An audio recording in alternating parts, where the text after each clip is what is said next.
Berikutnya adalah analgesik opiat. Analgesik opiat ada agonis seperti morfin, meperidin, ada juga metadon. Kalau antagonisnya ada naloxon, kemudian juga ada analgesik sentral yaitu tramadol. Untuk yang setipe morfin agonis ya, seperti morfin, bentuknya adalah morfin, kodein, hidromorfin, dan oksikodon. Untuk setipe meperidin, agonis meperidin, namanya adalah meperidin dan fentanyl. Agonis metadon, yaitu metadonnya propoxifen. Antagonisnya adalah naloxon.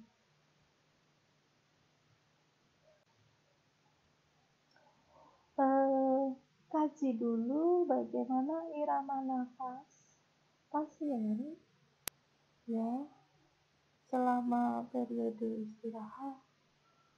Apakah menunjukkan hipoksia? Ya, jadi benar dikaji sebelum pemberian opiat. Pasien dengan riwayat penggunaan abuse ya, penyalahgunaan opiat, jangan diberi baik obat agonis maupun antagonis karena bisa memberikan efek withdrawal symptom. Ini opiat baik agonis maupun antagonisnya. Ingat kembali pembelajaran obat yang agonis dan antagonis, apa maksudnya? Agonis itu sejajar dengan kimia alamiah yang diproduksi oleh tubuh.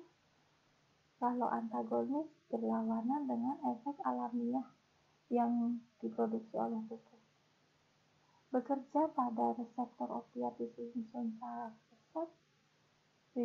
pusat, susunan saraf pusat. Reseptornya memodulasi transmisi nyeri, jadi akan menurunkan persepsi nyeri yang dirasa oleh pasien. Reseptor opiat ada 3, yaitu mu, kappa, dan delta.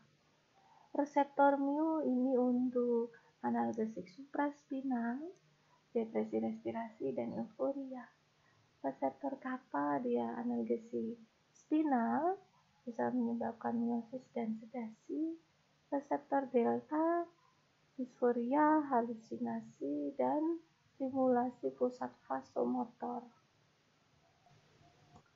Obat-obatnya bisa kodein, fentanyl sitrat, hidrokodon, meperidin, metadon, morfin sulfat, oksikodon, tramadol. Bagaimana opiat agonis drugs bisa mengontrol nyeri? Ingat kembali pembelajaran di awal tentang fisiologi nyeri ya. Ada sinaps, hubungan antara sinaps sel neuron 1 dengan sel neuron 2. Kemudian ada endogenus opiat yang dikeluarkan. Nah, ini yang bagian tengah adalah normal fisiologis yang terjadi di tubuh. Kalau ada endogenus opiat yang disekresi oleh sel neuron, maka dia akan memblok sehingga kalsium tidak bisa influx ke akson. Jadi aksonnya tidak bisa melepaskan prostaglandin. Maka tidak ada nyeri yang ditransfer. Sama bagian yang paling kanan. Nah, endogenus opiat ini digantikan oleh obat contohnya. Sehingga contoh di sini adalah obatnya meperidin. meperidin akan memblok reseptor, dia akan berfungsi menempel di reseptor, sama seperti dia menempelnya endogenus opiat. Endogenus opiat itu diproduksi oleh tubuh sendiri ya. Ini adalah alamiah oleh tubuh, dibentuk alamiah oleh tubuh. Nah, obat yang sejenis yaitu opiat agonis, contohnya di sini adalah meperidin, melakukan hal yang sama sehingga nyerinya tidak ditransfer. Berbeda dengan kotak yang satu, belum ada ekskresi endogenus opiat, tidak ada obat, maka itu yang merah-merah prostaglandinnya akan lepas, nyerinya akan ditransferkan, transmisikan. Ya, bagaimana endogenus opiat berperan dan obat yang sejenis sejalan dengan endogenus opiat, opiat agonis drug. Contohnya opiat analgesik untuk nyeri ringan ada hidrocodone, kodein, tramadol, dan pentazocine. Untuk nyeri yang lebih berat kita bisa pakai fentanyl citrat, hidromorphone, kemudian morfin sulfat, metador.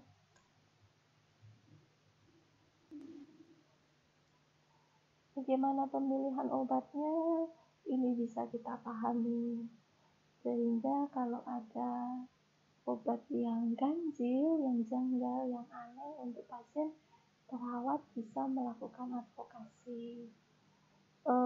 Untuk trauma bisa diberikan obat lokal anestetik, juga anti-inflammatory drugs. Obat lokal anestetik selain berefek pada nociceptor perifer, dia juga bisa menghambat transmisi nyeri. Untuk yang berperan pada dorsal horn, ada obat lokal anestetik, opiat, dan alfa-2 agonis. Kalau obat yang berperan pada stimulan susunan saraf pusat, bisa menggunakan opiat dan alfa-2 agonis.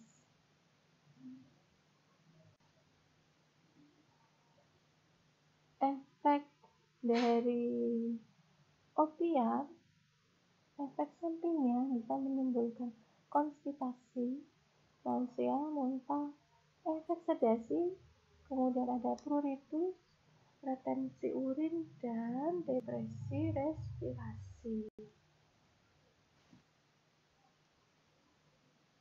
Ada obat mix opiat agonis dan antagonis, jadi gabungan, ada buprenorphine hidroklorid, buterpanol tartat, dan sebagainya. Untuk opiat antagonis, contohnya tadi ada naloxone hidroklorid, naltrexone hidroklorid. Naltrexone dapat menyebabkan nyeri kepala, ansietas, dan dizzy, pusing. Berikutnya kita bicara anestetik drug. Ada anestesi drug itu ada yang inhalasi. Yang inhalasi biasa digunakan desfluran, sevofluran, enfluran, isofluran, dan nitrous oxide. Efek sampingnya dia depresi saraf pusat, confusion, sedation, dan efek hipotensi. Untuk anestetik intravena ada barbiturat, benzodiazepin, ada disosiatif, contohnya yaitu ketamin, ada hipnotik, etomidate, propofol, kemudian opiat.